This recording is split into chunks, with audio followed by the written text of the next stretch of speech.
प्राचीन भारतीय ज्ञान के केंद्र में मुंडक उपनिषद की एक सरल लेकिन गहन कहानी छिपी हुई है। यह एक पेड़ पर बैठे दो पक्षियों की कहानी है जो जीवन, चेतना और मुक्ति का एक रूपक है। एक भव्य वृक्ष की कल्पना करें।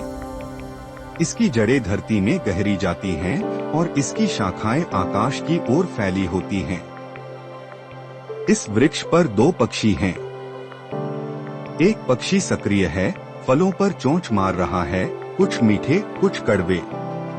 यह पक्षी व्यक्तिगत जीव का प्रतिनिधित्व करता है जो भौतिक दुनिया के अनुभवों में डूबा हुआ है।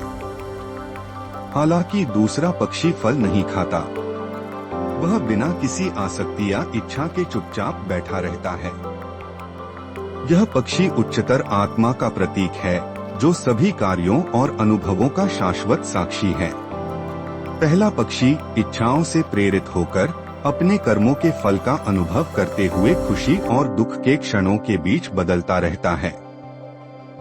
यह जीवन के द्वंद्वों को दर्शाता है, सुख और दुख, सफलता और असफलता। कभी कभी पहला पक्षी ऊपर की ओर देखता है और शांत और दीप्तिमान दूसरे पक्षी को देखता है। यह क्षण जीव की अपनी उच्चतर प्रकृति के प्रति क्षणिक जागरूकता का प्रतीक है। जैसे जैसे पहला पक्षी सुख दुख के चक्र से थकता जाता है, वह सच्ची शांति के स्रोत की तलाश करने लगता है। वह पेड़ के फलों के प्रति अपनी आसक्ति को पीछे छोड़ते हुए दूसरे पक्षी की ओर बढ़ता है। अपने आरोहण में पहले पक्षी को यह एहसास होता है कि वह दूसरे पक्षी से अलग नहीं है, वे एक ही हैं। जीव आत्मा में विलीन हो जाता है, मुक्ति प्राप्त करता है और शाश्वत के साथ एकता का आनंद प्राप्त करता है। यह सरल किंतु गहन कहानी हमें अपने अस्तित्व के बारे में शाश्वत सत्य सिखाती है। ये दो पक्षी हमारे भीतर की दोहरी प्रकृति के प्रतीक हैं, अनुभव करने वाला जीव और साक्षी स्व आत्मा। पहले पक्षी की तरह हम भी अक्सर जीवन के द्वंद्वों में उलझे रहते हैं, लेकिन सच्ची शांति आसक्ति और द्वेष से ऊपर उठने से आती है।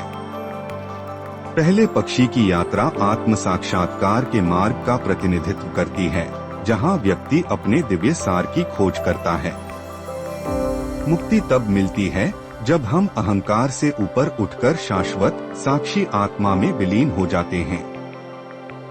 अपने विचारों और कार्यों का अवलोकन करके हम अपनी उच्च प्रकृति से जुड़ सकते हैं और आध्यात्मिक विकास प्राप्त कर सकते हैं।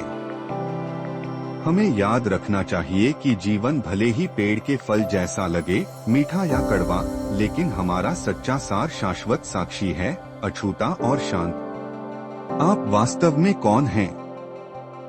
इस पर चिंतन करें और मुक्ति का अपना मार्ग खोजें।